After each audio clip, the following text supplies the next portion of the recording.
To continue. With little thought, she moves to her desk and pulls open a drawer. Inside are 2 phones. A phone is just a small device meant to call people over a distance using high-grade magic. It's something I barely know about. Enough to say, that's a phone, but not enough to know how it works or what value it offers. Who would I call? It's not like anyone with a phone would be interested in talking with me. A phone for me would be dead weight. Given Brooke has 2 phones, she's truly at princess level.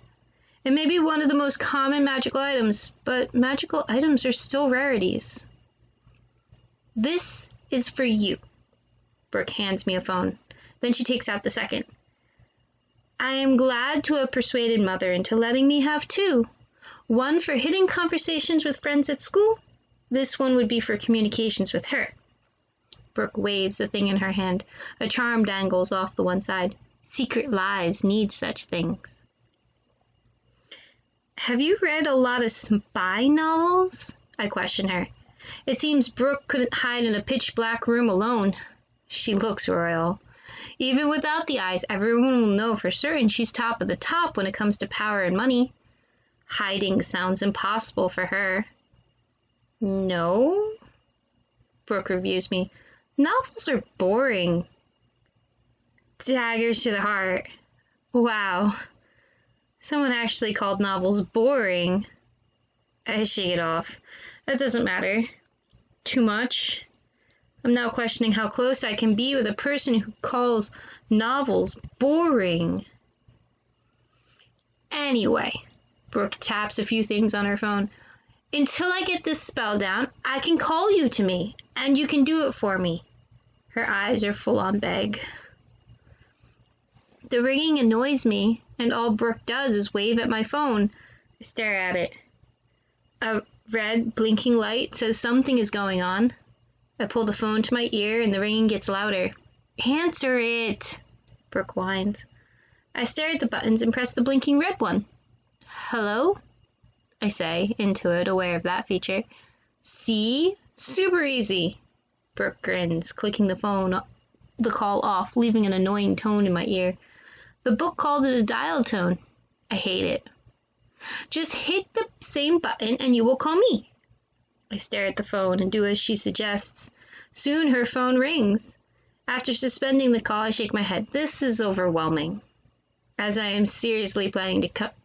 I seriously planning to come at a moment's notice? Until further notice? You will pick up on it in no time. Brooke puts the phone in my pocket and takes up my hands. Her excitement is bubbly and joyous, so innocent for someone who will send soldiers into battle to die. Once I learn the spell, I will take it back. I stare at her a moment. Of course. What other purpose would I have for it? Once she's done using me, I'll slink back to the slave quarters and forget I ever had this conversation. Just another fly on the wall. Call me when you need a redo of the spell. I nod, taking a step from her. The distance creates sadness. I should leave before the seniors show up. Why? I am allowing you to stay here. We are friends, right? Are we? Is this friendship? But secret friends, like spies, because you're hiding and I'm helping you hide. I told you. I never read spy novels. She sounded annoyed at the very idea. A princess who doesn't read. Concerning. But she's young and vulnerable. If I leave her side, she'll end up that peace she spoke of. I grip the door handle, unable to leave quite yet. She is in the league beyond my reach. I barely even know the league exists. There's no chance I can join her. But I can cheer for her from the sidelines. I can do that. I can help her between plays.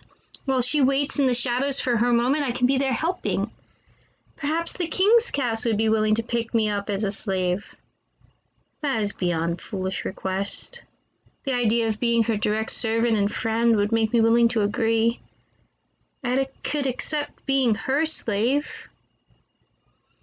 I exhale, holding the door closed. Brooke offers puppy dog eyes, a lost and lonely look that is probably more true than it even is for me.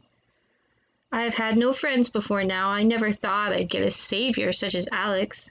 Just being allowed a few moments with the princess seems outlandish. I cannot just be her friend. You are Cynthia, future queen of Andromeda. I am Natalie, an unwanted slave. As far as I know, this is my last semester here.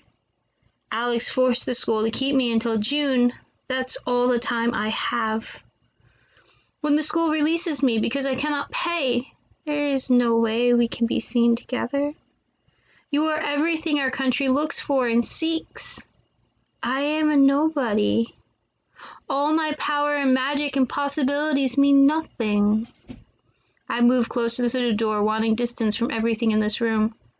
Once you learn the spell, Brooke, I'll return the phone and allow you freedom. I cannot bring the princess to the dredges where slaves belong. Call me as you need. I will be your willing servant. I offer a curtsy, ready to go. You aren't... Brooke reaches out, just barely not touching me. I am. I stare at her. The blue eyes are starting to suit. It's just a matter of time before I will half forget the blue is not right. Once you learn the spell, I will step out of your life. It must be the way of things. There is no other option. A princess and a slave cannot be friends. Brooke stands tall and firm. No, you will stay. We will graduate together. You will join the tower and we can be known far and wide as friends. I will not let them destroy you. A chuckle breaks out. After little more than an hour and a spell, Brooke is willing to throw down a gauntlet. The problem being, even with her title and future position right now, she's just a kid. She cannot keep me here. It would make no sense for her to find a way to save me either. As much as the idea of being her slave sounds perfect, that is not something I can ask. It is not something she can ask for. Come June, I'll have my bags packed. It gives me time to plan and come to terms with it. As much as I love schooling and study, denial offers a new adventure. I can weigh the right direction, perhaps go on a tour of the land. If I work my herbalism class well enough, I should manage to feed myself during the warmer months. If I spend my summers in the northern parts of the countries and winters in the south, I should be fine, or well enough. I could survive. Offering a final goodbye, I leave without explaining my plans. The plans are weak, but will be fully formed by June when I have to start them. As much as Brooke's words comfort me, our time together will just be another warm memory to hold on to during a tough night in my near future.